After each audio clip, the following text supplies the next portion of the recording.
Provisions और conditions for allotment of shares. पहले मैं अलॉटमेंट ऑफ शेयर्स का कंसेप्ट बताऊंगा 2 मिनट में, उसके बाद जो उसके प्रोविजंस है कायदे से जिसको स्टैट्यूटरी बोलते हैं प्रोविजंस, और दूसरे जो जनरल प्रिंसिपल्स है वो भी बताऊंगा। तो पहले हम समझते हैं कि अलॉटमेंट क्या होता है। इसके लिए मैं लाइव सुला का एग्जांपल लूंगा। सुला एक पब्लिक लिमिटेड कंपनी था, उसने शेयर बाजार में लाया पहली बार, उसको क्या बोलते हैं आईपीओ। कब लाया था? दिसंबर 12 को। 3 दिन का इश्यू ओपन रखा था, लोगों ने अप्लाई किया, लोगों को एप्लीकेंट बोलेंगे ना। 19 तारीख को सुला कंपनी ने बोला ओके हम आपको शेयर्स दे रहे हैं। तो जब लोग अप्लाई करते हैं शेयर्स के लिए उनको क्या बोलते हैं एप्लीकेंट।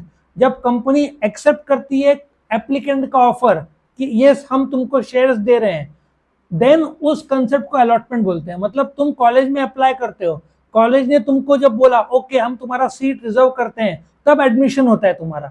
उसी प्रकार से जब तुम शेयर्स के लिए अप्लाई करते हो, ठीक है, और जब कंपनी एक्सेप्ट करती है तुम्हारा एप्लीकेशन विद द मनी, तो अलॉटमेंट होता है। आया समझ में? अलॉटमेंट के बाद लिस्टिंग होता है। तो बिकॉज इसमें करोड़ों इन्वॉल्व है, और Hyundai का अभी आने वाला है अगले 2 से 3 महीने में 25,000 करोड़ का आईपीओ। फेसबुक ने अमेरिका में लाया था 1 लाख करोड़ का, अलीबाबा ने लाया था अमेरिका में 1.5 लाख करोड़ का। और Hyundai का इंडिया का सबसे बड़ा आईपीओ ये होना चाहिए।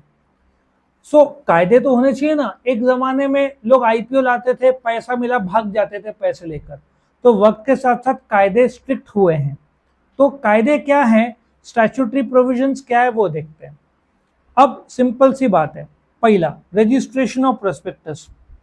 Now a copy of prospectus, now इसको क्या बोलते हैं? Draft, DRHP, draft red herring prospectus. तुम डायरेक्टली शेयर, अच्छा प्रोस्पेक्टस बेसिक लेवल पे क्या होता है? जब कंपनी शेयर्स बाजार में लाती है तो एक फॉर्म पब्लिक को देना पड़ता है भरने के लिए, उस फॉर्म को प्रोस्पेक्टस बोलते हैं। लेकिन पब्लिक में नहीं ला सकती, पहले किसके पास डालना पड़ता है? रजिस्ट्रार के पास। रजिस्ट्रार के पास ये DRHP, draft red herring prospectus, Hyundai ने कल परसों में डाला, और जैसे ही किसके पास डाला? सेबी के पास डाला, रजिस्ट्रार नहीं, सेबी के पास। अब सेबी करीबन 60 से 90 दिन लेगा, वो पूरा स्टडी करेगा। जब उसने अलाउड किया, ठीक है, और रजिस्ट्रार के पास भी डालना पड़ता है, सेबी के पास भी डालना पड़ता है, 60 to 90 डेज लगेंगे उन लोग के अप्रूवल आने को। वो अप्रूवल आने के बाद, मतलब जून चल रहा है ना, जुलाई अगस्त, मतलब सितंबर अक्टूबर में एज्यूम करो Hyundai के शेयर्स बाजार में आएंगे। अभी सेबी रजिस्ट्रार स्टडी करेगा प्रोस्पेक्टस के कंटेंट, कुछ झूठ तो नहीं बोला है, कंपेयर करेगा with previous annual returns, income tax अलग अलग जगह पे, क्योंकि 25,000 करोड़ का सवाल है, पब्लिक के पैसे का सवाल है। बोला क्या है, प्रोस्पेक्टस जो भी फाइल कर रहा है रजिस्ट्रार के पास फाइल करो। यहाँ पे लिखा नहीं है बट सेबी के पास भी फाइल करना पड़ता है पब्लिकेशन डेट से पहले। तुम बाजार में डायरेक्टली ला नहीं सकते, हर एक डायरेक्टर साइन करेगा, क्योंकि उसमें कुछ गड़बड़ी निकला तो डायरेक्टर इन डिफॉल्ट माना जाएगा और उस पर केस हो सकता है, सिविल और क्रिमिनल, जेल की सजा भी हो सकती है, ठीक है। इसलिए लोग बहुत संभाल के साइन करते हैं।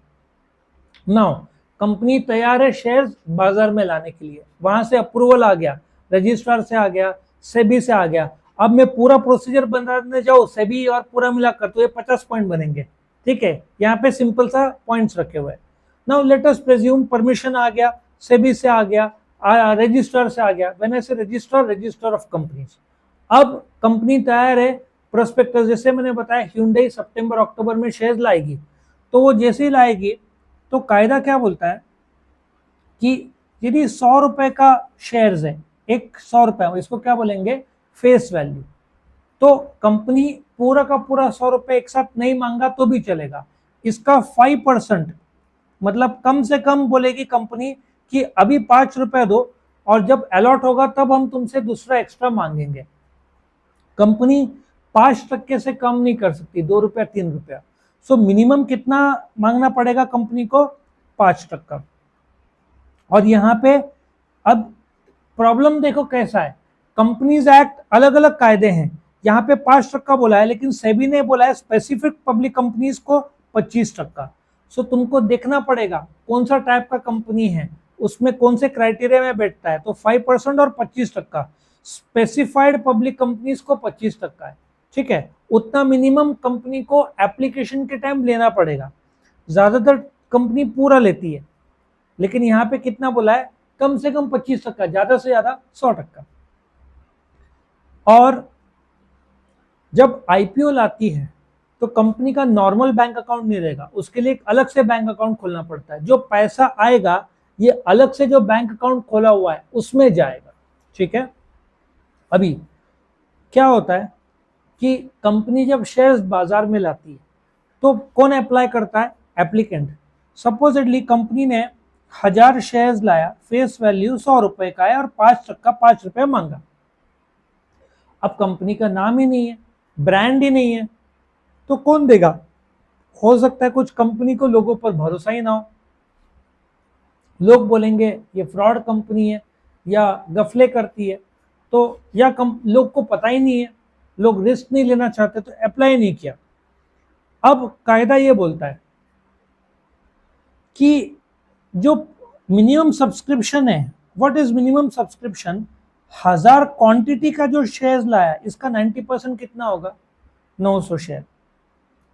तो तुमको कंपनी बोलती है तुमने 1 जून को आईपीओ लाया, वैसे तो 3 दिन आईपीओ ओपन रहता है, 1, 2 और 3, बराबर है, 3 वर्किंग डेज। लेकिन सेबी बोलता है कि 3 दिन में तुमको पैसा पूरा नहीं मिला तो हम तुमको टोटल 30 डेज देते हैं, 1 to 30 जून के बीच में तुमको 1000 शेयर जो तुमने बाजार में लाए उसके 900 लोगों ने शेयर खरीदने चाहिए। 900 शेयर नहीं खरीदे तो वो तुमको 15 दिन के अंदर पूरे पैसे लौटाने पड़ेंगे। कायदा क्या बोलता है, वो ऐसा सोचो कॉलेज में 1000 स्टूडेंट का एक सीट्स है, सिर्फ 800 लोग अप्लाई करते हैं, जून का सीजन है, जून 30 तक। तो कायदा क्या बोलता है, 90% भरने चाहिए, नहीं भरा तो कंपनी ने वो साल का वो सीट कैंसिल करना पड़ेगा। इसका मतलब ये होता है तुम्हारा पूरा मेहनत पानी में गया। लॉजिक समझ में आया। वापिस एक बार, मैंने 1000 शेयर लाया, कायदा बोलता है जितने शेयर्स लाए उसका 90%, मतलब एक थिएटर है, 1000 सीट्स है, शो 7 बजे का है, यदि 1000 में से 900 सीट्स नहीं भरे तो शो नहीं होगा। तो 1000 में से 800 शेयर का ही पैसा आया तो मुझे क्या करना पड़ेगा, लौटाना पड़ेगा, मैं कंपनी शुरू ही नहीं होगी। लॉजिक समझ में आया। ओम समझ में आ रहा है क्या है। 1000 शेयर्स मैंने अप्लाई किया, यदि 30 दिन के अंदर 900 शेयर आ गए कोई प्रॉब्लम नहीं, कंपनी आगे बढ़ेगी। लेकिन 900 से कम आए तो क्या करना पड़ेगा, मुझे लौटाना पड़ेगा। अब ये करोड़ों की बात हो रही है तो लॉस भी करोड़ों का होगा, लौटाना पड़ेगा। तो इसके सेफगार्ड्स क्या है, कंपनी बोलेगी नहीं अब हम क्या करें, फिर नहीं पब्लिक ने खरीदा, तो एक तरीका है उनके पास, नीचे दिया हुआ है, अंडरराइटिंग एग्रीमेंट। अब ऐसा सोचो शाम को 7 बजे का शो है, 1000 चेयर्स है, मैंने एक इंश्योरेंस कंपनी के साथ कॉन्ट्रैक्ट कर लिया कि देखो यदि 1000 में से 900 नहीं भरते हैं तो तुम मुझे बाकी का सीट भर के दोगे। तो 1000 में से 800 भरे तो मुझे इंश्योरेंस कंपनी 200 का पैसा दे देगी, वो सब्सक्राइब कर लेगी। अब वो एग्जाम्पल मैंने इंश्योरेंस बोला, लेकिन शेयर की भाषा में उनको अंडरराइटर्स बोलते हैं। उनके साथ एक एग्रीमेंट होता है, उसको अंडरराइटिंग एग्रीमेंट होता है बोलते हैं। अब ये होता है क्या एग्रीमेंट, कि मैं आईपीओ लाने से पहले अंडरराइटर से एक एग्रीमेंट करता हूं कि देखो मैं 1000 शेयर ला रहा हूं, 1000 शेयर में से सपोजिटली 800 ही शेयर खरीदा तो तुम 200 शेयर खरीदोगे ताकि मेरा इश्यू बंद ना हो, मुझे लौटाना ना पड़े, नहीं तो मेरा कंपनी बंद हो जाएगा। तो अंडरराइटर्स प्रॉमिस करते हैं कि इन द इवेंट, अब hyundai का कितने का होगा, 25,000 करोड़, तो 22,500 करोड़ का तो सब्सक्राइब होना चाहिए, नहीं हुआ तो 2,500 करोड़ कौन देगा, अंडरराइटर्स देंगे। और अंडरराइटर्स कमीशन लेंगे कितने पे, 25,000 करोड़ रुपए, 2,500 करोड़ पे नहीं, पूरा रिस्क उठा रहे वो लोग।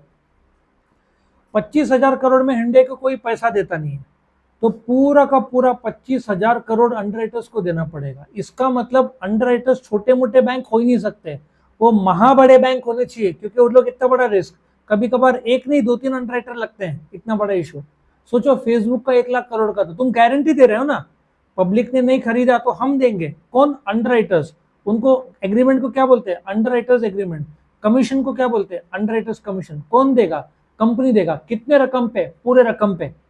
उन्होंने, अच्छा यदि 25,000 करोड़ का उनको पब्लिक से 25,000 करोड़ मिल गया तो क्या कमीशन देना पड़ेगा? फिर भी यस, क्योंकि उन्होंने गारंटी लिया था। और अंडरराइटर्स का अपॉइंटमेंट कायदे से कंपलसरी है, नहीं तो पैसा नहीं मिला तो कंपनी बंद हो जाएगी, लौटाना पड़ेगा पूरा पैसा। तो इसलिए अंडरराइटर्स का कायदे से अपॉइंटमेंट कंपलसरी है। हाँ, लेकिन रिस्क भी उतना है ना भाई, तुमको पैसे 25,000 करोड़ मजाक नहीं है। SBI HDFC 20-20,000 करोड़ का भी बोलते हैं ना लोन, और वो सब बॉन्ड्स के थ्रू पैसे जुटा रही है, तो उनके लिए भी बड़ी बात है पैसे, क्योंकि उनको रिजर्व रखना पड़ता है, यदि नहीं हुआ तो वो पैसे उनको डालने पड़ेंगे। वो लोग को पैसा बाजू में रखना पड़ता है उतने टाइम में, इनकेस नहीं हुआ तो उनको देना पड़ेगा ना, तो रिस्क उठा रहे तो उतना कमाई भी तो होगा। और वो बड़े बड़े बैंकर्स है, छोटे मोटे का तो काम ही नहीं है इसमें। ठीक है, नाउ यहाँ पे 3 वर्किंग डेज बोला है, क्लोजिंग कब होगा? 3 वर्किंग डेज। मैं लाइव एग्जांपल भी ले लो सुला का। सुला का कब खुला था? 12 दिसंबर। कब क्लोज हुआ? 14। कितने दिन हुए? 3 दिन। इसका पिछला जो कायदे थे वो 5 दिन का था, 5 दिन ओपन रखना पड़ेगा, अभी 3 डेज में ही खत्म हो जाता है। और सब्सक्राइब तो पहले दिन फुल हो जाता है इंडिया में, और कुछ कुछ कम, Hyundai का तो पहले 1 मिनट में ही फुल हो जाएगा। 9 बजे खुलेगा, 9:01 में ऑनलाइन सबके पेमेंट चले जाएंगे। सोचो Hyundai का कितना रिस्पॉन्स मिल रहा है उनको। ओके, सो यदि 3 दिन में फुल नहीं हुआ तो 10 दिन ओपन रखो, लेकिन 30 दिन के अंदर पैसा मिलना चाहिए, ये कायदा है। और फिर बेसिस ऑफ अलॉटमेंट, अब कैसे होता है? Allotment will be on the basis of which will category of subscribers. Category of subscribers में बताता हूँ कौन कौन से हैं। अभी जो अप्लाई करते हैं ना, देखो यहाँ पे QIB है, रिटेल इन्वेस्टर्स है, एंकर इन्वेस्टर्स है, फॉरेन इन्वेस्टर्स है। अब जैसे तुम्हारा एडमिशन में schedule caste, OBC, open category रहता है ना सीट्स का, वैसे ही जब शेयर्स होता है, कुछ फॉरेन के इन्वेस्टर्स के लिए होगा 100 में से, कुछ एम्प्लॉय के लिए होगा 5%, कुछ रिटेल के लिए होगा 20-25%, ऐसे अलग अलग संस्थाओं के लिए। मतलब जो 100 शेयर है मेरा, जैसे एरोप्लेन में या ट्रेन में इकोनॉमी क्लास या बोलते हैं ना स्लीपर, फिर 1 टियर, 2 टियर, 3 टियर, ऐसे अलग अलग क्लास रहते हैं, वैसे रिजर्व्ड इनके भी रहते हैं।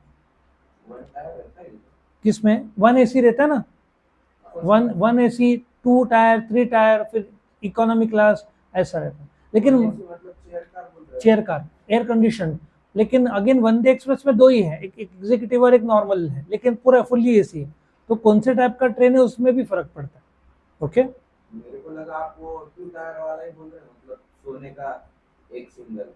मैं वन में तो बैठा नहीं हूँ, लेकिन वन में स्लीपिंग होता है क्या? उसका अलग से मेरे हिसाब से कैबिन होता है, कैबिन होता है, और सिंगल पर्सन के लिए होता हो, 4 लोग रहता है। ओके, 1 में ना, हाँ 1 में तो ऐसा समझ ले कि दरवाजा बंद होता है प्रॉपर लॉक, वो सेफ्टी, और उसका टिकट भी बहुत ज्यादा रहता है, फ्लाइट जितना ही रहता है, और पीक सीजन में तो हो सकता है फ्लाइट से भी ज्यादा हो, लेकिन कंफर्ट लेवल अच्छा रहता है। 2 टियर 3 टियर ज्यादातर लोग लेते हैं, और 1 टियर इसलिए क्यों नहीं, उससे एरोप्लेन में जाओ, वो लॉजिक। ओके, अभी इंडिया में 1000 कंपनीज है, 999 कंपनीज के फुल्ली सब्सक्राइब हो जाते हैं, और उनमें से भी मैक्सिमम के ओवर सब्सक्राइब हो जाते हैं। अब देखो, मुझे चाहिए 1000 शेयर, मुझे अप्लाई हुआ 5000 शेयर, LIC या किसी का तो हुआ था, कितने का लाया था? 10-20 हजार करोड़ का पैसा मिला था, 5 लाख करोड़ का। ऐसा सोचो, कॉलेज में 1000 सीट्स है, और IIT का ले लो, कितने सीट्स है? 12 से 14 हजार। अप्लाई कितने करते हैं? नीट का ले लो, नीट का, अरे तुमको अभी मैं बताता हूँ, नीट का गवर्नमेंट कॉलेजेस में कुछ 56,000 सीट्स है, प्राइवेट मिलाकर लाख सीट्स है। कितने लोगों ने फॉर्म भरा था इस बार? जो प्रॉब्लम्स हो रहे हैं, 24 लाख लोगों ने, फॉर 1 लाख सीट्स। गवर्नमेंट का 55,000 सीट्स, 56 समथिंग है, 55। तो 24 लाख लोग को एडमिशन नहीं मिलेगा, या तो वो लोग रशिया यूक्रेन जाए इसके लिए एमबीबीएस करने के लिए। So what is over subscription? जब मुझे जितना पैसा चाहिए उससे ज्यादा मिलता है तो क्या कर सकते हैं? अभी सुलह का ले लेते हैं। सुलह को कितना चाहिए था? 960 करोड़। देखो इधर 960 करोड़, उनको कम से कम 5000 करोड़ का मिला, 5000 करोड़। अब वो 960 करोड़ का 10%, 96 करोड़ और एक्स्ट्रा रख सकता है, मतलब करीबन 1050 करोड़। नॉर्मली कंपनीज नहीं रखते क्योंकि फिर क्वांटिटी ऑफ शेयर्स बढ़ जाते हैं। अब 5000 करोड़ में 4000 करोड़ को पैसा लौटा दिया जाएगा, 960 करोड़ को ही शेयर्स अलॉट होंगे। सो ओवर सब्सक्रिप्शन का कायदा ये बोलता है कि तुम को जो एक्स्ट्रा पैसा मिला है, तुम्हारे इश्यू का तुम 10% ही एक्स्ट्रा रख सकते हो चाहो तो, नहीं तो 960 करोड़ ही रखो, 10% बढ़ाओ ज्यादा से। जैसे कॉलेज में 100 का सीट्स है या 1000 सीट्स है, 5000 लोगों ने अप्लाई किया तो यूनिवर्सिटी ने बोला ओके 10% मैनेजमेंट कोटा 1100 कर दो। ऐसे 5-10% हो जाता है एडजस्ट, लेकिन उससे ज्यादा नहीं। कितने से ज्यादा नहीं? 10% से ज्यादा नहीं। नहीं तो पूरा का पूरा रख लेंगे और बाद में कंपनी डूब गया तो जो उनका प्लान, जो कैपिटल प्लानिंग है, फाइनेंशियल प्लानिंग है, वो तो 1000 करोड़ पे होगा। अब 5000 करोड़ पे सडनली बनने जाए तो ब्याज डिविडेंड सब लागू होता है। उसके बाद permission to deal in stock exchange. India में 2 मेजर स्टॉक एक्सचेंज है, नेशनल स्टॉक एक्सचेंज और Bombay stock exchange BSE. Main तो एनएससी है, बीएसई में तो बहुत कम है। सो ये देखो अलॉटमेंट कब हुआ? 12 से 14 का ओपन किया है सुला ने, अलॉटमेंट 19 को किया। लिस्टिंग मतलब एनएससी और बीएसई में उन्होंने परमिशन पहले से अप्लाई करना पड़ता है। hyundai ने अभी से अप्लाई कर दिया होगा, किसके पास? एनएससी बीएसई के पास, कि हमारे शेयर्स सितंबर अक्टूबर से आपके शेयर बाजार में खरीदी बिक्री हो, उसका परमिशन दो। ठीक है, सो तुमको परमिशन लेना पड़ेगा स्टॉक एक्सचेंज से कि हमारे शेयर्स का खरीदी बिक्री का अलाउड करो। ठीक है, उसके बाद अलग अलग मैनेजर्स का तुमको अपॉइंट करना पड़ेगा, जो रिकॉर्ड रखते हैं ना शेयर होल्डर्स का, रजिस्ट्रार, सिंडिकेट बैंक्स। एक कंसेप्ट है अजबा, अगेन ये सिलेबस में तुमको नहीं है। अजबा के थ्रू तुम ऑनलाइन अप्लाई कर सकते हो पूरा।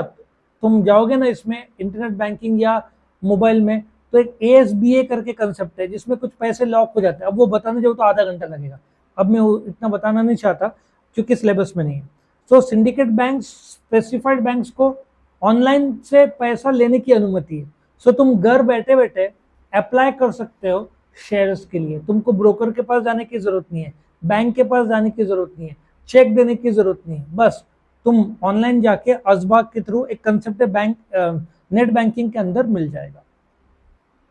अब जनरल प्रिंसिपल्स है, सिंपल सा है। जनरल प्रिंसिपल्स में कौन अलॉट कर सकता है? सिर्फ बोर्ड ऑफ डायरेक्टर्स। क्या दूसरे को अथॉरिटी है? बिल्कुल नहीं। बोर्ड ऑफ डायरेक्टर्स ही इश्यू ला सकते हैं ऑन बिहाफ ऑफ कंपनी। लोग अप्लाई करेंगे तो शेयर्स देने का अधिकार किसके पास है? बोर्ड ऑफ डायरेक्टर्स का। और जैसे एक सवाल पूछा था कि तुमने अप्लाई नहीं किया है तो क्या अलॉट हो सकता है? बिल्कुल नहीं। तुम कॉलेज में अप्लाई करोगे तो ही तो तुमको एडमिशन मिलेगा। सो जिसने एप्लीकेशन मतलब प्रोस्पेक्टस फाइल किया है उसको ही शेयर्स दिया जा सकता है, अनजान और बाहर के लोगों को नहीं। रीजनेबल टाइम यहाँ पे बोला है 60 दिन, लेकिन यहाँ पे 5th डे से बोला है। सुलह का ही ले लो, कब उन्होंने अलॉटमेंट किया था? देखो कब लाया था, 12-14, एक हफ्ते के अंदर अलॉटमेंट कर दिया उन्होंने, है ना।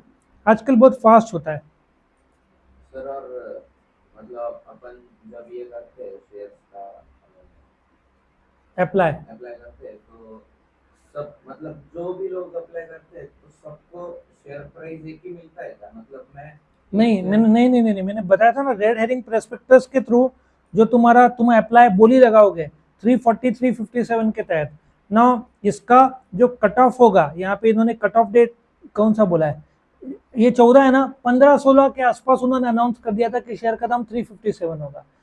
357 से कम जिसने अप्लाई किया था उनका ऑटोमेटिक रिजेक्ट हो जाएगा। सो 357 पे ही सबको दिया जाएगा यदि कंपनी ने अनाउंस किया तो। फिर बाकी there will not be 2 rates, only 1 rate. But apply करते टाइम ये बोलते ना प्राइस बैंड के तहत तुमको ऑप्शन दिया रहता है अप्लाई करने का। फिर कट ऑफ डेट आता है, कट ऑफ प्राइस। मतलब एक प्राइस मतलब 340 वाली जो है उनको शेयर नहीं मिलेगा। नहीं नहीं, यदि 357 पे सुला ने किया था तो 340 को नहीं मिलेगा, इसलिए प्राइस बैंड में हमेशा हाईएस्ट पे अप्लाई करने का। और जब हिंडई का आएगा ना लाइव तभी अपन में बताऊंगा। अभी तो स्विगी का आना है, फिर आई थिंक किसका, महिंद्रा फाइनेंस या बजाज फाइनेंस, बहुत सारे कंपनीज अभी ला रहे हैं। मार्केट ऊपर है ना, मार्केट ऊपर रहा तो धड़ाधड़ आईपीओ आते हैं, मार्केट डाउन है तो कोई भी आईपीओ नहीं लाता है, क्योंकि लिस्टिंग में बहुत कम प्राइस में लिस्ट होता है। सर और उनके आते ही बहुत ज्यादा डिपेंड करता है कौन सा टाइप का, 450 का, किसी का 500 होगा, 550 होगा, 900 होगा, लेकिन पेटीएम का 2000 का 1300 भी हुआ था। सो डिपेंड करता है कौन सा कंपनी है, कितना टाइम ओवर सब्सक्राइब हुआ है, कौन डायरेक्टर्स है, परफॉर्मेंस क्या है, पॉसिबिलिटीज क्या है, ये सब देख के अप्लाई किया जाता है। तो आपको क्या लगता है मतलब स्विगी या फिर सबका ओवर सब्सक्राइब होना है। स्विगी इंडिया में 2 ही है, जोमेटो स्विगी। स्विगी के साथ ब्लिंकिट भी जाएगा? ब्लिंकिट का मालिक या तो जोमेटो है, if I am not wrong, तो ब्लिंकिट जब बात करें तो ऑटोमेटिक जोमेटो की लिस्टिंग में ही आ जाता है। और सर अभी जोमेटो भी डूब रहा है, स्विगी ज्यादा चल रहा है। सवाल ही नहीं। तू उसका ठीक से उसका प्रॉफिट एंड लॉस स्टेटमेंट पढ़, वो अभी प्रॉफिट में आ गया है। जोमेटो का सीधी बात है, 2 ही ना प्लेयर्स। तू उसका ऑनलाइन तू ऑर्डर करेगा ना, 5 रुपीज उनका ट्रांजेक्शन फी है। तू कोई भी फूड ऑर्डर करेगा ना, 5 रुपए, तो जैसे कैसे तू ऑनलाइन पेमेंट करेगा, ठीक है, यूपीआई के थ्रू, तेरे को चार्जेस 0 लगेगा। तो स्विगी या जोमेटो के तुम बुक करोगे ना 50 रुपए का खाना, 5 रुपए तो प्रोसेसिंग चार्जेस लेते वो लोग। ये 5 रुपए ही मुझे लगता है 1000 करोड़ तक लेके जाता है। क्यों? 75 लाख ऑर्डर्स दिन में होते हैं इंडिया में। 75 लाख मल्टीप्लाई बाय 5 रुपीज कर, 3.25 करोड़ एक दिन में, मल्टीप्लाई बाय 30 कर, 100-125 करोड़ तो उनको ऐसे मिल जाता है बिना कुछ किए। लॉजिक समझ में आ रहा है? तो जोमेटो, हाँ 10 कॉम्पिटिटर रहे। एक समय था रेड पांडा, कौन सा नाम का, थर्ड, फूड पांडा बंद हो गया, वो थर्ड लेवल पे। अभी 2 ही है ना, तो वो लोग अपना मनमानी और दाम बढ़ा के कर सकते हैं। उबर ईट्स भी था उधर। उबर इट्स को जोमेटो ने 5000 करोड़ में खरीद लिया था। कुछ देश में अभी भी उबर इट्स चलता है। सो जोमेटो जहां तक मुझे पता है प्रॉफिट में, और वो आना ही है ना, उनके पास जरिए हैं। मैं बताने जाऊँ जोमेटो मेरे को घंटों लगेंगे, लेकिन जोमेटो प्रॉफिट में आ गया, स्विगी भी बहुत जल्दी प्रॉफिट में आ जाएगा। ओके, सो रीजनेबल टाइम। उसके बाद एब्सोल्यूट और अनकंडीशनल, मैं ऐसे नहीं बोल सकता कि तेरे को 357 दिया और 10 रुपए एक्स्ट्रा, नहीं, वो नहीं चलता। वो ग्रे मार्केट में जो भी होता है वो अलग चीज है, लेकिन नहीं, ऑफिशियली तुमको जितने शेयर अप्लाई किए या तो पूरा दो या कम दो, उससे ज्यादा नहीं हो सकते। Communication, again Indian contract act 1872 के कायदे, तुमको शेयर्स दिए तो कम्युनिकेट तो करना पड़ेगा। ऑनलाइन कोई आया? हाँ, तो कम्युनिकेशन मतलब ऑनलाइन ईमेल में आ जाता है, तुमको ईमेल आता है, एसएमएस आता है, तुम डीमैट अकाउंट में चेक कर सकते हो। अब टेक्नोलॉजी में इतने सारे जरिए है ना, तुमको कम्युनिकेशन कंपनी को करना ही पड़ता है कि हमने शेयर्स दिए, वो तुमको मेल आ जाता है। सर और ये एनएससी और बीएससी में, मतलब एनएससी में नेशनल कंपनी होंगे ना, जो भी पब्लिक लिमिटेड कंपनीज है जिनको अपने शेयर्स लिस्ट कराने, वो कंपनीज रहते हैं। वो छोटे से छोटा और बड़े से बड़ा हो सकता है। और बीएससी दोनों अपने स्टॉक एक्सचेंज है, एनएससी ज्यादा बड़ा है, दोनों में लिस्ट कराते हैं। इंडिया में 2 बड़े स्टॉक एक्सचेंजेस हैं, दोनों मुंबई में। कंपनी ज्यादा बीएससी में 7000 कंपनीज है, लेकिन बीएससी बीएससी में जहाँ 100, 8,000 चेक करना बेटा, चेक कर लेना। जब स्टेटमेंट करने का तो ऐसा मर्द की तरह करने का, परफेक्ट। 7000 से ज्यादा हो गया अभी। सो इसमें 100 शेयर होंगे ना बीएससी में, तो मुझे लगता है एनएससी में कम से कम 500-1000 शेयर। एनएससी तो बहुत बहुत ज्यादा क्वांटिटी, में कुछ तो भी 3,500-4,000। लेकिन वॉल्यूम एनएससी का बहुत ज्यादा है, ये ठीक है। एनएससी का खुद को भी आईपीओ आया ना। बीएससी का तो आ चुका है, एनएससी का भी, अच्छा बात तूने बोल दिया, एनएससी का भी आईपीओ आने वाला है। बीएससी का भी आईपीओ आ चुका है। और लास्ट में कोई कायदा ऐसा टूटना नहीं चाहिए, माइनर को नहीं दे सकते, 17 साल का बच्चा अप्लाई नहीं कर सकता, ये सब कायदे साइन लगता है ना उसमें, ऐसे नहीं दे सकते। माइनर को दिया तो वायलेशन हो जाएगा। तो इस प्रकार से ये था तुम्हारा स्टैट्यूटरी और जनरल प्रिंसिपल्स। कोई डाउट किसी को? ओके।